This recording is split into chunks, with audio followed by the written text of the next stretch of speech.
नमस्कार दोस्तों, स्वागत है आपके हमारे यूट्यूब चैनल में।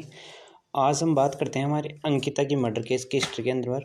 आज दैनिक भास्कर जो रिपोर्ट आई है, मैं अंकिता की कसम खाकर कहता हूँ, लोग कह रहे हैं मैंने पैसे लिए तब बेटी का अंतिम संस्कार होने दिया, लेकिन यह झूठ है। अंकिता के पिता है, उन्होंने एक बयान दिया है। आज गाँव में किसी से भी पूछ लीजिए कि अंकिता कैसी लड़की थी, आगे बढ़ने के सपने देखती थी। अंकिता बहुत ही होशियार लड़की थी, अपने सपने देखती थी। वो एक होटल मैनेजमेंट का उसने कोर्स कर रखा था।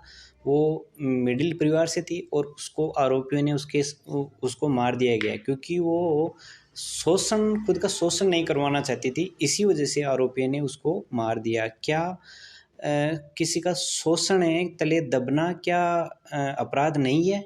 हम आज इसी के ऊपर बात करेंगे। तो उसके पिताजी कह रहे हैं मैंने किसी से कोई 1 रुपये नहीं लिया है, मेरी बेटी के अंदर जो सिंपैथी थी उसी को लेकर मैंने उसका अंतिम संस्कार किया है। ये बात चल रही है कई घंटों से लगातार। उनके परिवार में क्या है कि गमगीन माहौल है, कि उनके मौत हो चुकी है, इस वजह से गमगीन माहौल है।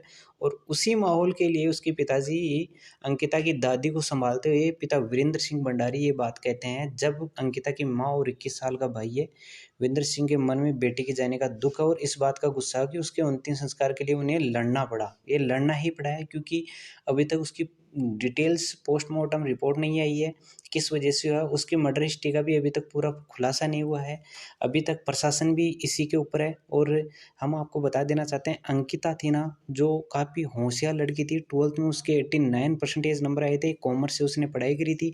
12वीं के बाद उसने होटल मैनेजमेंट का कोर्स किया था और नर्सिंग का फॉर्म भरा था, उसमें भी वो पास हो गई थी। ये अंकिता की स्टोरी थी। बट आरोपियों ने, उसके जो पिताजी है वो कोई विधायक है, वो तो उसके आरोप वो अपने उसका पावर दिखा के उस अंकिता बिचारी को उसने मार दिया। ऐसी पता नहीं कितनी अंकिता होगी अपने अपने देश में जिनका शोषण होता होगा डेली। अब हमें जागने की ज़रूरत है, चेतने की ज़रूरत है। इससे काम नहीं चलने वाला है हम सबका। तो इसके बाद ये ऋषिकेश के वनंतरा रिसोर्ट था एक, वहाँ पे अंकिता रिसेप्शनिंग का काम करती थी। उनकी डेड बॉडी 24 सितंबर को चिल्ला नहर में मिली थी। उनकी हत्या का आरोप रिसोर्ट के मालिक पुलकित आर्य और 2 मैनेजर पर है। रविवार को 8:30 बजे चले प्रदर्शन के बाद अंकिता का अंतिम संस्कार किया गया। और 12th में उसके 89% आए थे। कॉमर्स से पढ़ाई की थी। 12th के बाद होटल मैनेजमेंट का कोर्स किया था और नर्सिंग की पढ़ाई करी थी।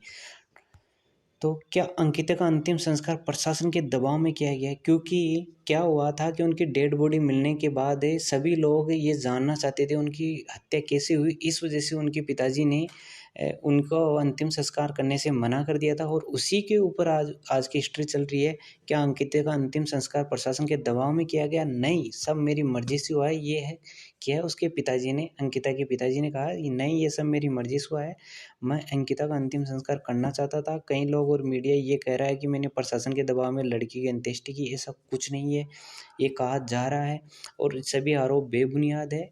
ऐसी कोई भी बात नहीं है। मैं अपनी बेटी के लिए 1 रुपये भी नहीं ले सकता। इस चीज़ के लिए सवाल, क्या अंकिता का अंतिम संस्कार प्रशासन के दबाव में किया गया?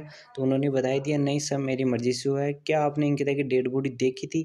तो उसके पिताजी क्या बोल रहे हैं, 5-6 दिन हो गए थे लड़की की डेड बॉडी को, उसमें दुर्गंध आने लगी थी। उन्होंने कहा कि पोस्टमार्टम रिपोर्ट अभी नहीं आ सकती, लेट होगी, इसके बाद ही मैंने अंतिम संस्कार के लिए मैं तैयार हुआ था। ये चीज़ बोल रहे हैं अंकिता के पिताजी। अब हम आगे चलते हैं। क्या अंकिता का पता लगाने और आरोपी गिरफ्तार करने के लिए क्या किया, प्रशासन ने क्या किया? तो जवाब मिलता है 18 तारीख को अंकिता का फ़ोन नहीं लगा। फिर एक लड़के ने फ़ोन किया जो अंकिता का दोस्त था। उसने बताया कि आपकी लड़की यहाँ नहीं है। 19 तारीख को दोबारा फ़ोन किया और अंकिता सुबह पता नहीं कहाँ चली गई, जबकि 18 तारीख से उसका पता नहीं था।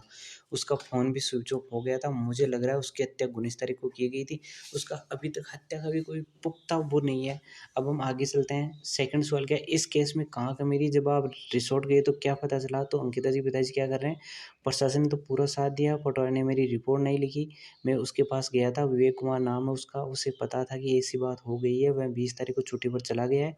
दूसरे को चार्ज दिया विनोद कुमार को। ये बात हुई है। अब थोड़ा बहुत प्रशासन की भी शिथिलता इसमें सामने आ रही है। और इसमें नाम आ रहा है रिसोर्ट मालिक पुलकित आर्य और मैनेजर सौरभ भास्कर, पुलकित की पत्नी और पिताजी विनोद आर्य। इनका था, गेट लगा हुआ था, वे चौकी के अंदर बैठे थे। मुझे कहा गया कि अभी रुको, मैं 2.5 घंटे बाद बाहर घूमता रहा। इसके बाद मुझे गुस्सा आया तो मैं सीधे अंदर चला गया। ये बात हुई थी। और उसकी रिपोर्ट लिखने में भी काफ़ी आनाकानी करने लगे थे। पटवारी ने ये इनको रिपोर्ट लिखाने के बाद पटवारी के पास गए और उनसे बोला कि मैं आपको डॉक्यूमेंट्स दे रहा हूँ, मुझे रसीद दे दिए, बट उन्होंने मना कर दिया। ये बात है। उसके बाद दोस्त की चैट से खुलासा हुआ था कि अंकिता पर था एक्स्ट्रा सर्विस का दबाव, क्योंकि वो उसको शोषण करना चाह रहे थे अंकिता का, और अंकिता ये चीज़ सहन करना नहीं चाह रही थी।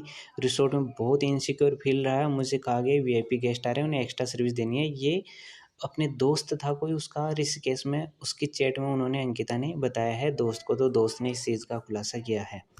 पहली सैलरी की जगह अंकिता को मिली मौत, अब तक घर में सिर्फ यादें। 19 साल की अंकिता उत्तराखंड के डोब श्रीकोट गांव में रहती थी। उसका परिवार, दोस्त, रिश्ते सब इसी गांव में है। इसी परिवार की मदद करना चाहती है, इसलिए 12वीं के बाद होटल मैनेजमेंट का कोर्स किया और उसके बाद ऋषिकेश आ गई। पहली सैलरी मिलने से अपने ही अंकिता की ज़िंदगी ख़त्म हो गई। ये थी अंकिता की कहानी। ऐसी पता नहीं अपने भारत में कितनी अंकिता है जिनके साथ शोषण हो रहा है, या अभी चल रहा है, या होने वाला है। अब हमें चेतने की ज़रूरत है, प्रशासन को इस ओर ध्यान देने की ज़रूरत है। ये कब तक सहन होगा? ये आप देख रहे हैं दैनिक भास्कर की रिपोर्ट है। आपकी क्या राय है इस पर? प्लीज़ हमें कमेंट करके ज़रूर बताइएगा। और यदि आपको चैनल हमारा अच्छा लगा हो तो चैनल को सब्सक्राइब करिए, लाइक करिए, शेयर करिए, कमेंट करिए। Thank you so much guys.